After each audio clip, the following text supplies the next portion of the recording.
So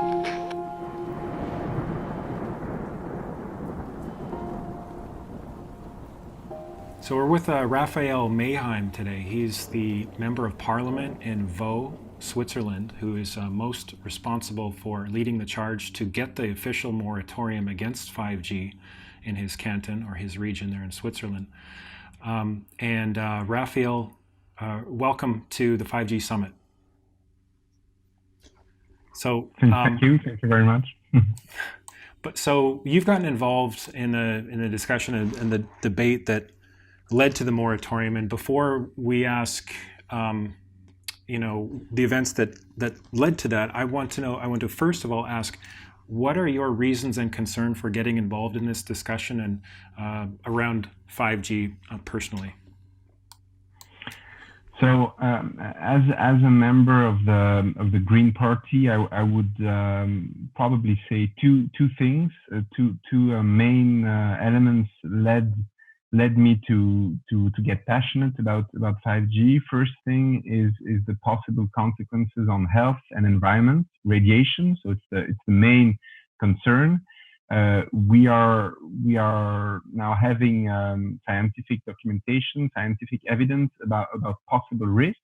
I'm not talking about fear, about undocumented risks. I'm talking about people, very serious people, saying there could be risks. Personally, I'm not an engineer. I'm not a scientist. I just try to look around and see what people say about that. So that would be the first concern. And the second concern, which I also believe is very important, is related to the energy consumption and the direction telcos are taking in selling, connected phones, but not only connected phones, because connected phones is, let's say, obvious now, but connected watches, connected refrigerators, connected cars, connected trampolines. That's what I saw a few days ago. And I'm really concerned about those connected objects, which may, generally speaking, also lead to a massive energy consumption, which is, in my perspective, given the climate change and the challenges we have to face in this regard, which can be concerning and can be questioned. I mean, and I'm questioning this: do we need those connected objects? If yes, for which purposes? For whom? Yes, I believe some companies do need high-speed internet. I do believe some researchers, some technical schools do need very high-speed internet.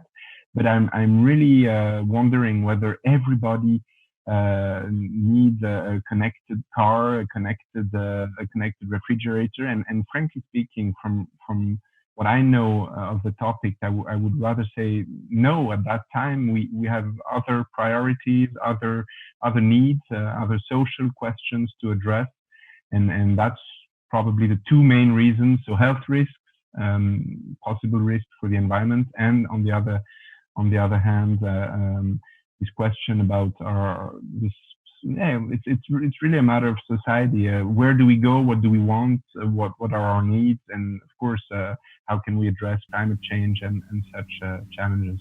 Yeah, good. Thank you. Well, you're a PhD in environmental law from University of Freiburg. You have your law degree from University of Lausanne, and you're a partner in a law firm, Lausanne R and Associates. So you come from a very, a strong background in terms of law, legislation, how we can affect positive change, and how we can have real solutions rather than false solutions, or maybe solutions that distract society or bring us down a non-productive path. Tell us, with what's going on in there, with the moratorium in Vaud and Geneva, and I think there's at least 4 cantons, right, that have had either passed moratoriums or something. How big of a conversation is it at this time? Is 5G at this time in Switzerland? And if you could maybe bring us up to speed, what led to the moratorium that you spearheaded in Vaud? That's a very good question. So let me first start with some explanations as a lawyer, because as a lawyer, I'm mostly active in environmental law, building law, planning law, and what I saw those past months is a massive number of applications for building permits for antennas for 5G specifically. And this has been done without any planification, without any coordination. And as a lawyer, we are used to very complex procedures for building permits. I mean, you want to build a little house in your garden to put your, to store your your bike or whatever. You need to go through a very complex procedure, and it takes time. It has to be planified, coordinated with other possible permits that would be requested in the same area, etc. And here for those antennas, for the antennas, the mobile network operators are wanting to build in our region, it has been done without this coordination, without this planification. So in the last month, there has been hundreds, literally hundreds of those applications for building permits. Not all coming from the same operators. So they are really in a very harsh competition, and they are not coordinated in a way that, for example, they say, okay, I will put up an antenna in this village, you will put up an antenna in the other village. So they're just applying for building permits. And for example, in a small village with no special needs for high-speed internet, there could be up to, I don't know, 3, 4, 5 possible antennas. Building permits are requested from the operators. So that has probably been the first element that led to a strong reaction, typically in those small villages where people are just saying, I'm not sure I want an antenna on the church of my village. I'm not sure I want an antenna on the school or just besides the school where my kids go to school. So this was probably it started last year, end of last year, beginning of 2019. And then interestingly came a massive advertising campaign from the operators. It's fun to note that Roger Federer, our national hero, playing tennis, has been one of the guys being involved in those advertising campaigns. So we could see Roger Federer's picture in about every street in our cities, saying 5G is coming. It's fantastic. You will have more internet, more speed, etc. And this is exactly the time where people started to dispute this evolution, to contest, to say, I'm not sure we need this. I'm not sure we need it that way. I'm not sure it has to be so fast. It has to be so uncoordinated, unplanified. And that started with, to be very concrete, in our French-speaking part of Switzerland, it started with a petition. So a simple citizen started to gather signatures from people who were worried about 5G, and it was a very big success, unexpectedly. I think in several weeks he got really several. Even hundreds of thousands of signatures, which is very rare for such a small country as Switzerland. So that was probably in March and April, and that led us, by us I mean some politicians, some parliamentarians, to wonder whether we should really try to react on the political level. And that's what we did indeed. And we were the first to react, to the Green Party of my canton, for several reasons, because it is a big canton. So there were many of those applications for antennas. Many antennas were being discussed around the canton. So it was really a big discussion coming in the newspaper, etc. So we thought it was a good time to really ask some questions about this technology, about the way it was developing, about the way it was uncoordinated, unplanified. So that's what we did. We thought it was important to really act at that level. And maybe one last comment on on those last months. Interestingly, at the national level, an official authority, the Swiss Federal Office for the Environment, ordered a study on possible risks for health and the environment, and that was at the end of 2018.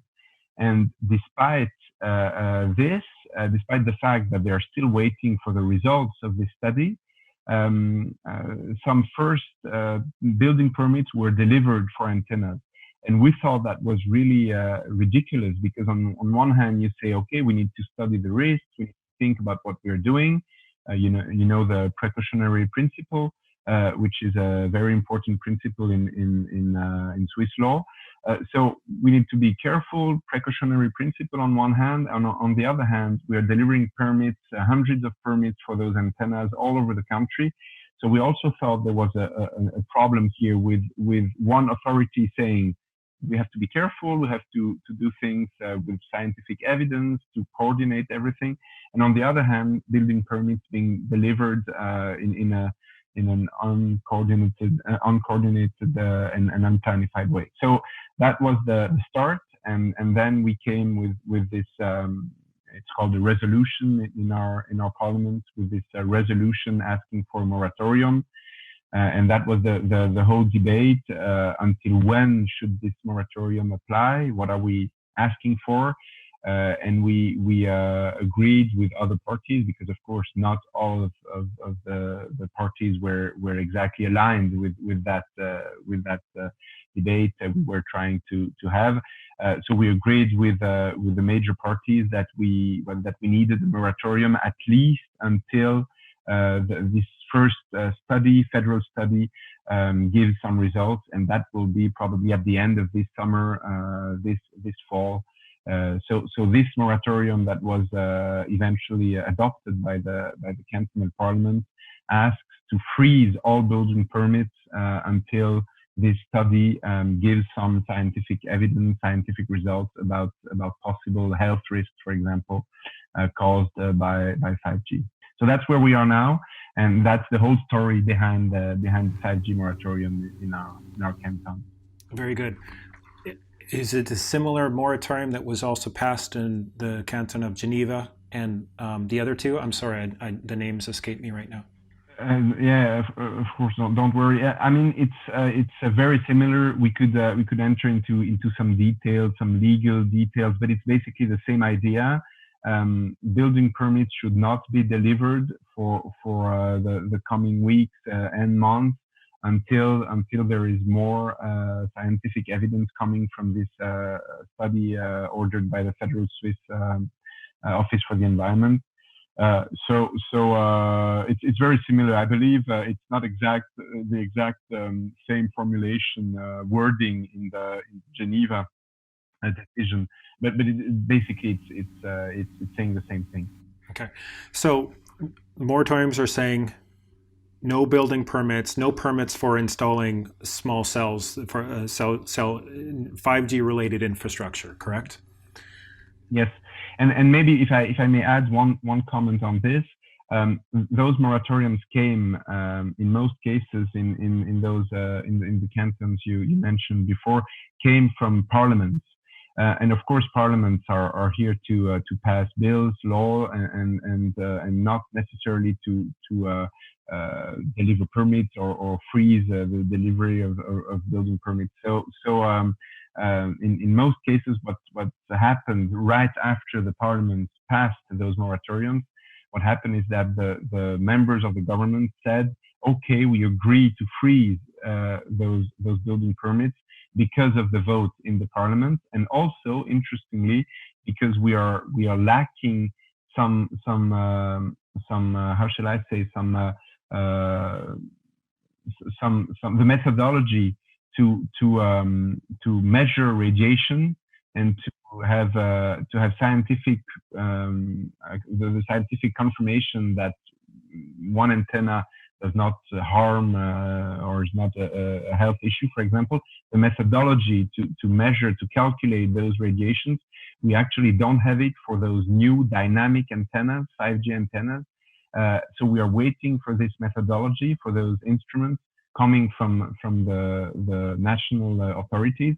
And until we do have those instruments, this methodology, we will not deliver building permits anymore. So that was one more argument that was used by the government after the votes in the parliament to freeze the building permits for antennas in those 5 or 6 cantons where there has been moratorium.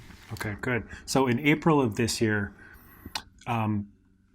Vaud became the first canton to pass that moratorium, and then about a week later, it was about a week later that we see in I believe it was the Swiss Times, a couple of major publications, that industry is proceeding anyway. They just flipped a switch on 5G. They just went live anyways, and they intend to blanket, I believe it was 90% of the country by the end of 2019 with 5G infrastructure, even though the moratoriums were passed.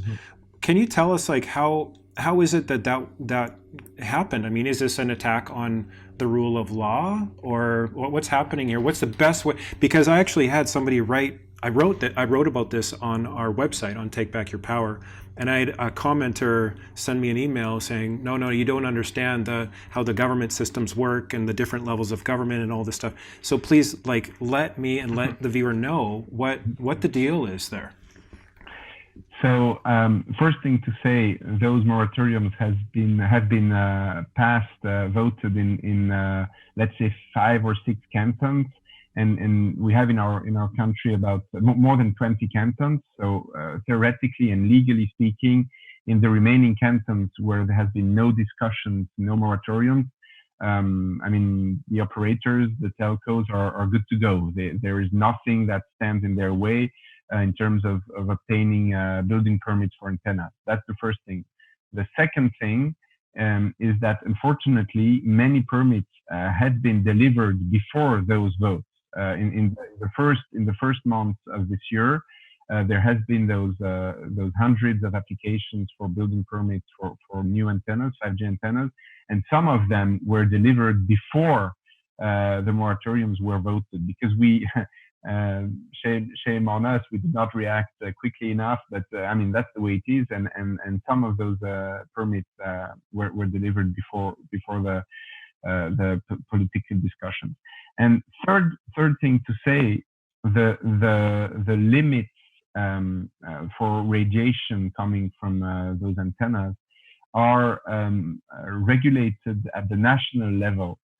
So it is true to say that saying what is forbidden and what is not, what is authorized from a legal perspective, this is the power of the national level, of the national authorities. So by voting those moratoriums, we have not changed those federal provisions about limits for radiation, about what is authorized, what types of antennas are authorized, etc.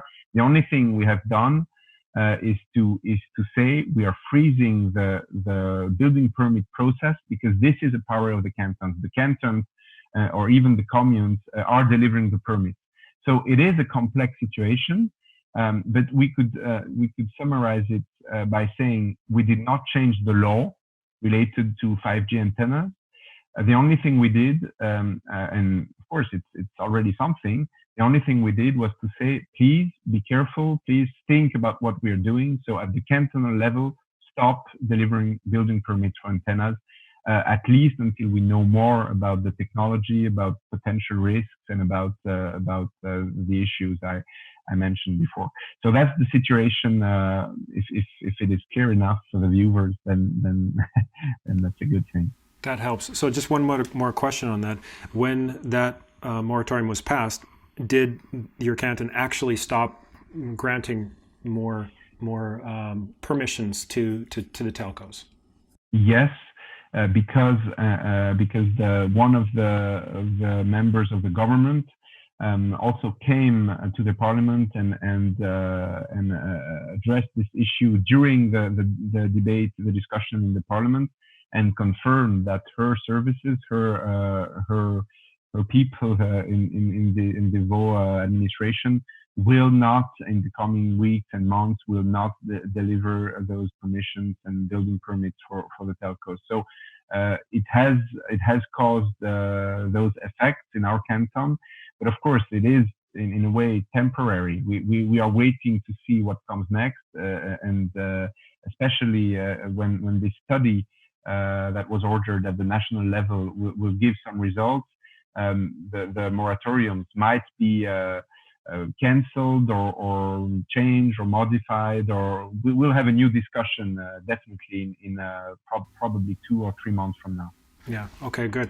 So over here in the United States, of course, the industry admits they've never done any safety studies. There's no studies to prove that 5G is safe, and they don't plan on doing any studies. They have zero budget for that.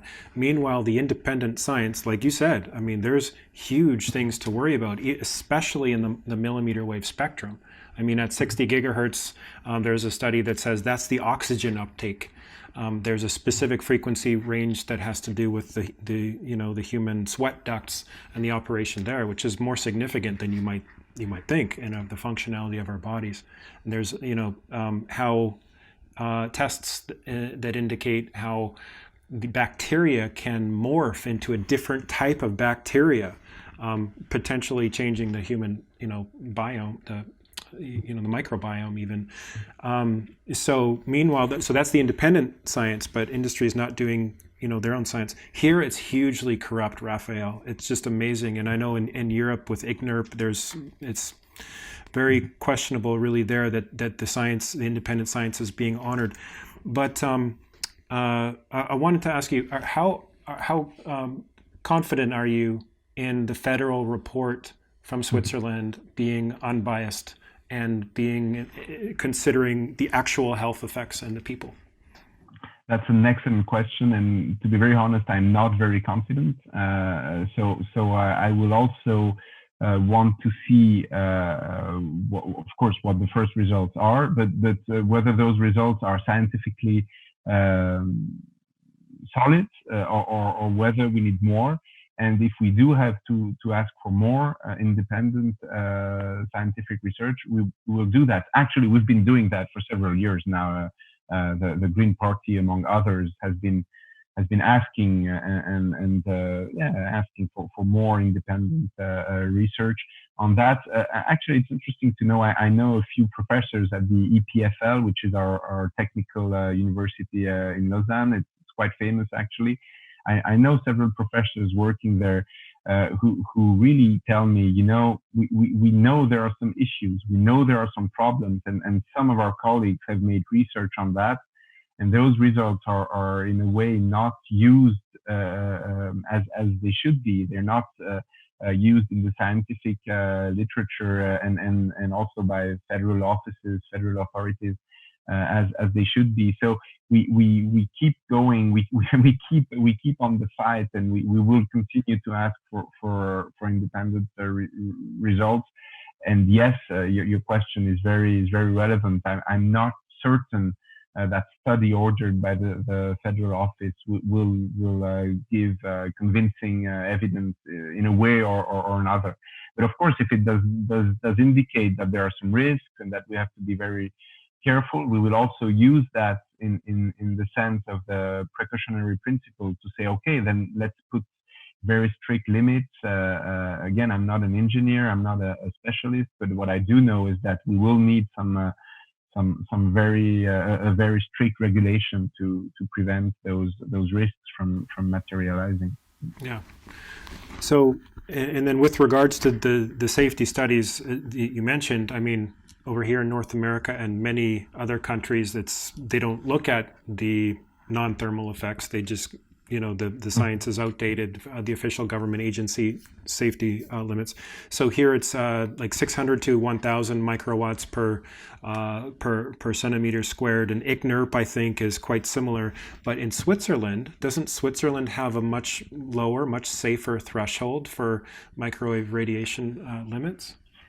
That's a very good question, and to be very honest, I'm not sure I could give you the accurate answers just like this. But that's what they keep saying, And apparently, from what I understood, it is true to say that the thresholds are particularly low for some lengths of waves, but for others, it's not the case. So apparently, we are being better than the European Union, for example, for some parts of the spectrum, but for other situations and other risks, we are not as good as the national authorities say we are. So that's something I'll have to study very thoroughly in the coming weeks and months, because but well, of course, I don't have any influence on that, because it's all regulated at the national level. So that's also why it's a discussion I did not participate in so far. But we will have to address those questions, and we will have to discuss those thresholds to see whether they are really as cautious as the national authorities say they are. Yeah, good. Everyone watching, I just want to thank Raphael for coming on. It's about 10 o'clock at night at his time. He's burning the candle at both ends. And so thank you, Raphael. I saw a friend of mine in Europe sent me it looked like a picture of a newspaper stand in Geneva. And it looked like the front page of the Geneva paper was all about 5G. The fact that they're installing anyways, right? Because, and you just explained how they can find the loophole to do that. I asked this earlier, but I just want to quickly get your dive in. How big of a conversation piece, how big of an awareness piece is it there? How many people are aware, even percentages of the population? Yeah. It is, and this has been a very big surprise to me. It is a very important conversation. I would say at the time now we are speaking, it's probably as big a conversation as climate change would be in our country. There has been a poll published, I think, 2 or 3 weeks ago, which confirmed that more than 50% of the population is concerned about 5G, is worried about 5G, about possible risks for health risks. And again, there is not one day without a newspaper article about 5G, about new antennas, about scientific evidence coming from abroad or from our universities here in Switzerland. So I would say it has over the past month a very important conversation in our country, and it will be a very big political discussion in the coming weeks and months. And again, it is a bit of a surprise, because end of last year there was this first advertising campaign that was coming over the country. Some first reactions in some parties, in some organizations, but it was very restricted, limited to some interested people, and then it kind of spread to the almost to the whole population, I would say. So yes, very big conversation and a major concern in our country, especially speaking part in the French-speaking part of Switzerland. That's maybe one funny comment to make. We as you might know, as the viewers might know, we do speak 4 national official languages in Switzerland. The most important being German first, and then French second, then Italian comes third. And sometimes political discussions or discussions among the population, in the population, are very localized in one part of the country and are not equally important in all parts of Switzerland. So this discussion about 5G has been made and has been very important in the past weeks and months, especially in the French-speaking part of Switzerland. And some cantons in the German-speaking part of Switzerland kind of looked at us saying, what are those people talking about? We're just not aware of what's happening. So it's now coming slowly also to the German-speaking part of Switzerland, but it came later for some reasons I cannot really explain, I must say. Yeah, interesting. It just goes to show, I mean, whatever area of influence and communication you have, you need to speak up. You need to share the information. You need to, walls eventually will come down, but I would say that there's a great need to do so in a timely manner because of the money and the motivation involved on the industry side.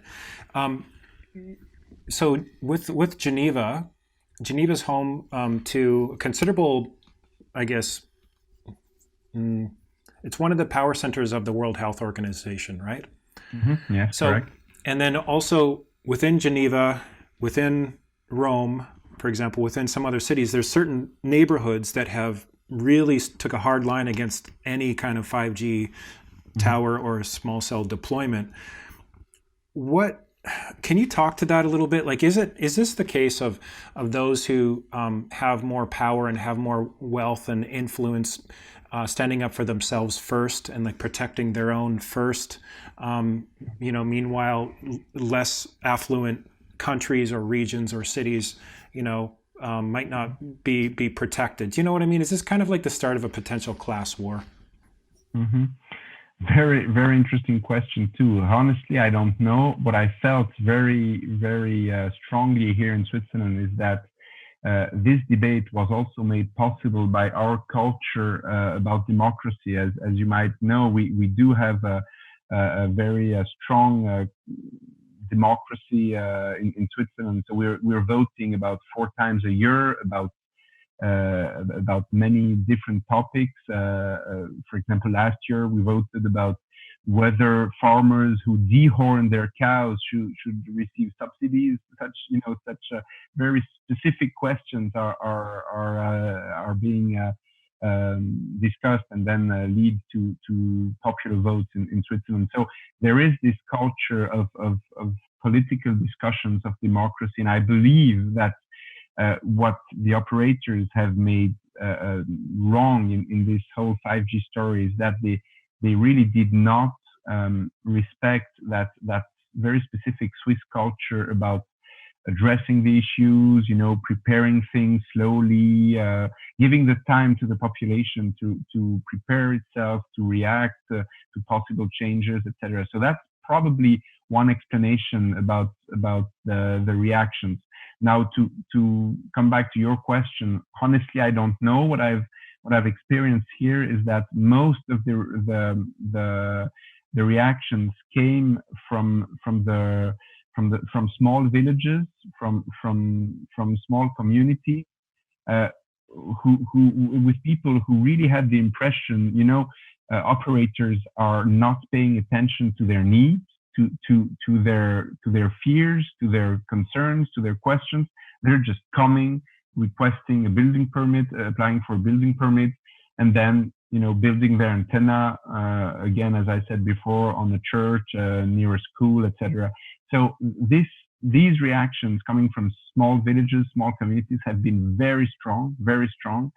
And whether it came from powerful communities or powerful regions or not, I don't know. That's not necessarily what I felt those past weeks. But open question, interesting. Yeah, good. What are your thoughts on smart meters? I know that in some countries there, like for example, Austria, I understand there's a mandate to install on everyone. I don't know the situation in Switzerland. There's a big controversy in France called Linky there, and of course the UK and many, probably most countries.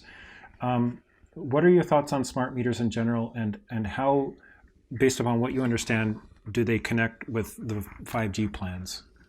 Mm-hmm.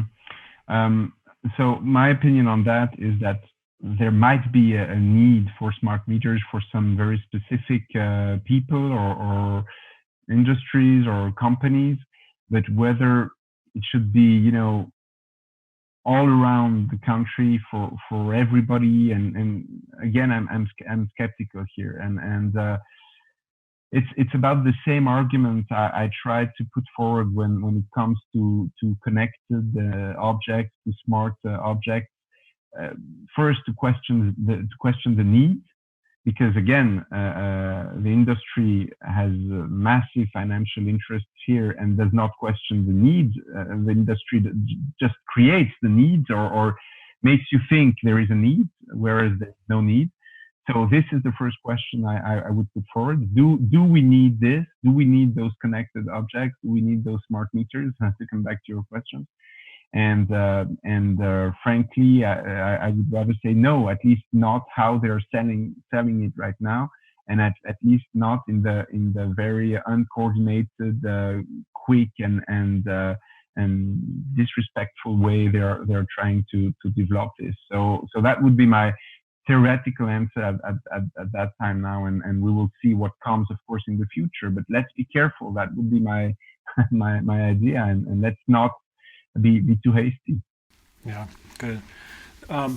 What? How do you see these events in Switzerland? Also, the was it the Minister for Environment in Brussels? Her statement against 5G and saying we won't treat our people like guinea pigs. They're, you know, and I think Russia, as a country, said that they're not going to transfer licenses from 4G to 5G or frequencies. Or I've yet to get the details, but my understanding is Russia is taking right now a very hard stance against allowing just 5G wherever. And in the States, even there's something like at least 20 cities, and probably much more by now, that are passing laws and ordinances to basically limit the deployment of small cells, which are the basis of 5G, how it's planned to be everywhere, to limit the distance or set a minimum distance away from residential schools, or residences or schools, for example, 1,500 feet. 400, 300, 400 meters or something like that. But people, it seems like, really are watching Switzerland. They're watching Brussels. They're watching these power centers in these countries that have a lot of international respect, for not getting involved in wars and having precautionary principle and so forth. How do you see what's going on there affecting perhaps, inspiring change also in other parts of Europe to start? I really like this idea of us having a role to play in this whole discussion, not because we are better than the other countries, not because we have more researchers, independent researchers than the other countries, because it might not be the case, but because we are among the richest countries, and we are in a good position to question those deployments of typically the 5G technology. And if we do that, then it probably means that any country can do it as well. So if we can afford in a way to question this, given the fact that we have very powerful industries, very, very important universities, if we can afford those political discussions, if we can take the time to think about what we're doing, then I believe we can also play a role in the whole discussion worldwide in a positive way. Let's not rush into a technology we don't know yet because of the risks, etc. Let's take the time to think, to limit, to regulate, to do things in an intelligent way. And I believe we also need that at a very global level. We need to do things in a more intelligent way. I mean, climate change is another concern we might want to address in a very serious and clever way too. And this is not what we have been used to do in the past decades. I would say we're just going very fast into new technological developments because the industry tells us there is a need here. You need to develop this. I say no, and I'm very happy if Switzerland can contribute to emphasize those important discussions we need to have about our future, about our development, and about our people, about our environment, and about our people. Definitely. Yeah. What can people? So the people that are watching this, whether they're in Switzerland or Australia or United States or wherever, what can they do because it seems like we have to join forces here. We have to actually get involved and support our local governments, our regional governments, and put and then put the pressure on federal governments to stop this, to realize we're all in this together. There's nobody who gets a free pass for not being zapped by this technology, or not being affected by the wasted energy or the surveillance. How can we support those who are in positions of gatekeeping or local regional power who want to do the right thing here? What can people do? Mm-hmm. I do believe non-profit organizations will play a very important role in the decades to come. So there are many organizations, for example, in our country, who have been concerned about 5G and who have alerted the population and also the politicians about 5G. So join such an organization, give some time and work with those people who try to fight for their rights and to just defend either the environment or population health, etc. So that's the first thing you can do. I would also say, as a politician here, as a green politician, there is always a possibility to join a party which also addresses those issues and which helps the decision takers to understand what is at stake here, because that's what we do as a green party. Obviously, we don't have the power to do everything we would want to do for the future of our country.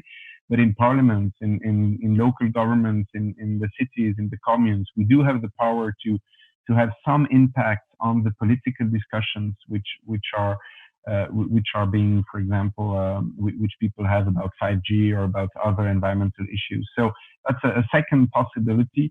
And of course, third possibility, which is very, very important in Switzerland, local fights as petitions against a 5G project antenna, for example.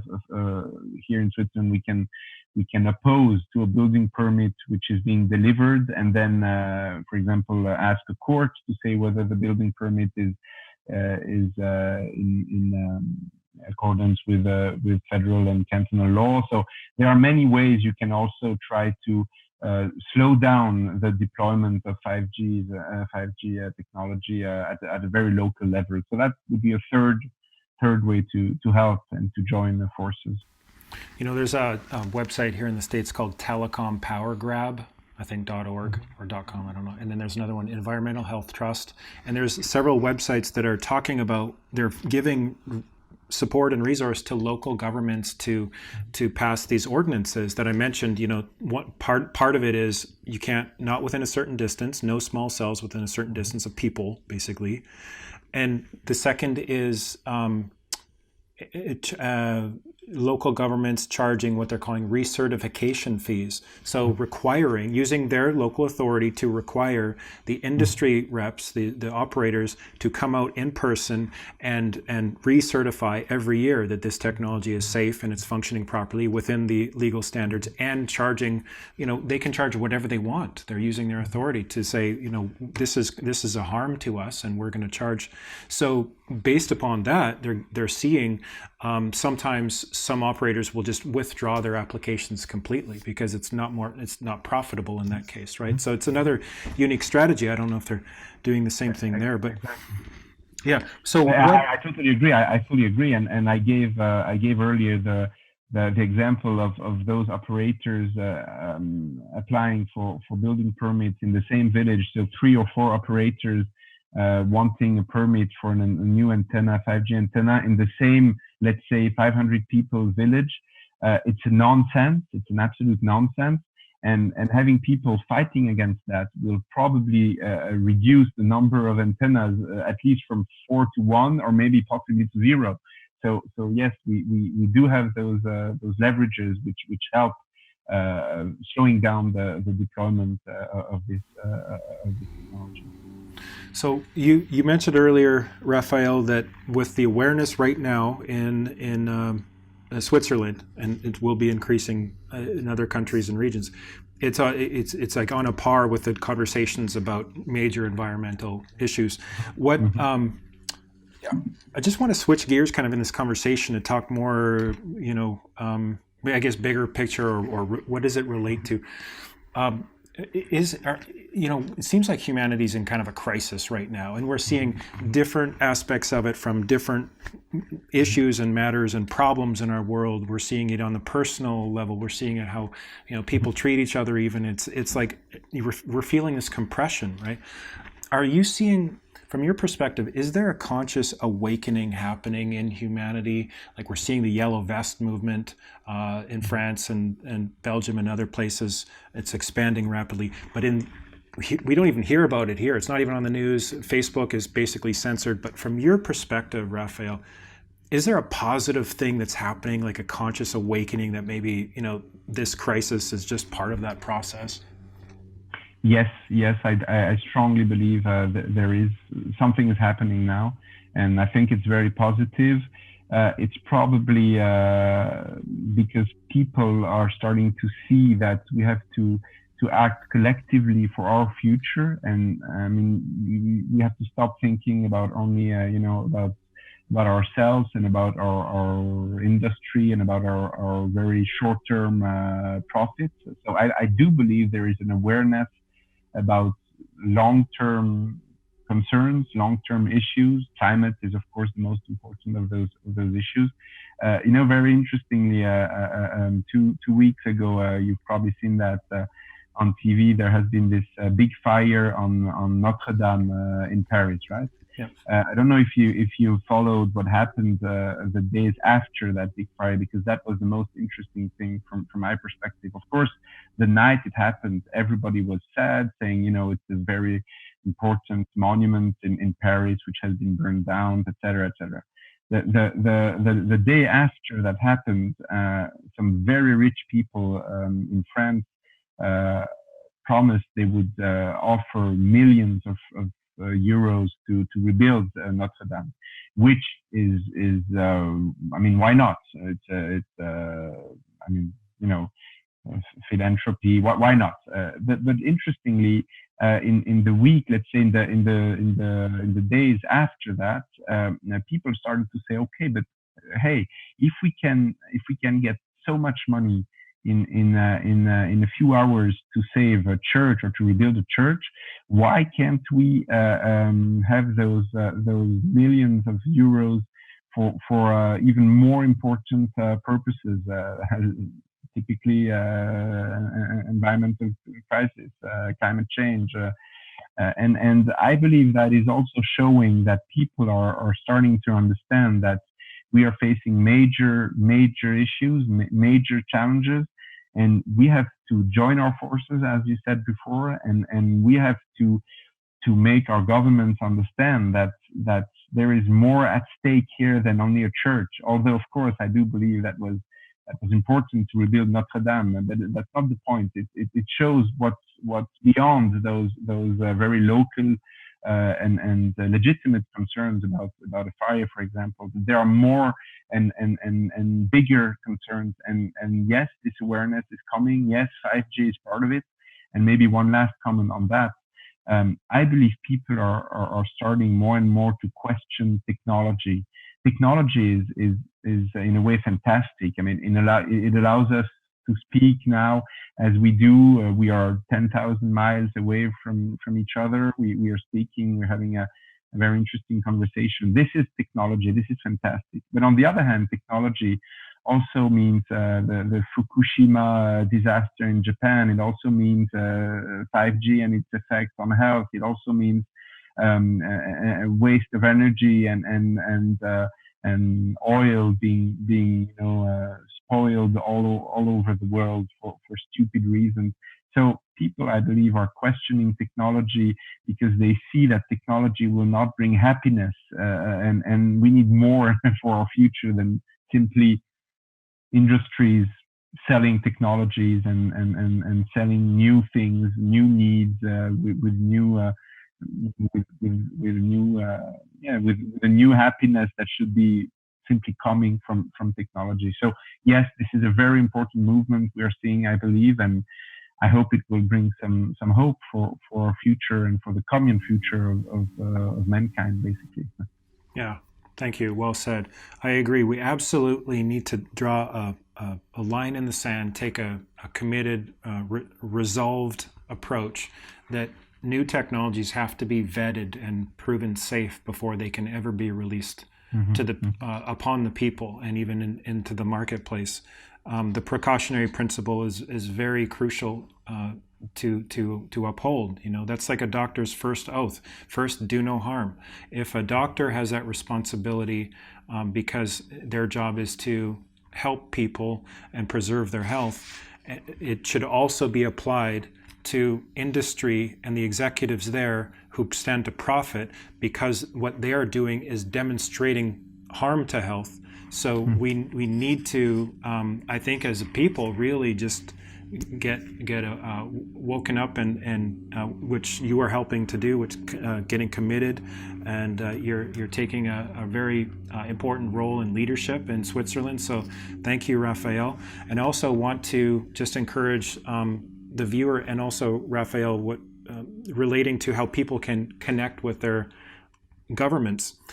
That's something that our group feels very passionate about. So we have made it available for people to quickly and effectively send an email, a tweet, a phone call to their elected officials. So the people, if you're watching this, go to our website. You'll see exactly how it's set up for you to do so efficiently. Because, like Raphael, there are elected officials everywhere who want to be part of the solution, but they need to know. You know, you had at some point, Raphael, you came into knowledge about the harm of this technology and about the actual science, and it was probably someone else that cared enough to share it with you, right? Yeah. Exactly. So, yeah. So, Raphael, go ahead. If I may add something on that, because I really fully agree with all of this. And if I may add something, as an elected official, I do not have enough time to have documentation about all environmental issues I want to address, I want to work on in the parliament I'm working in. So I need information from people, because I cannot myself obtain that information on my own. So that's another way to say what you said a minute ago.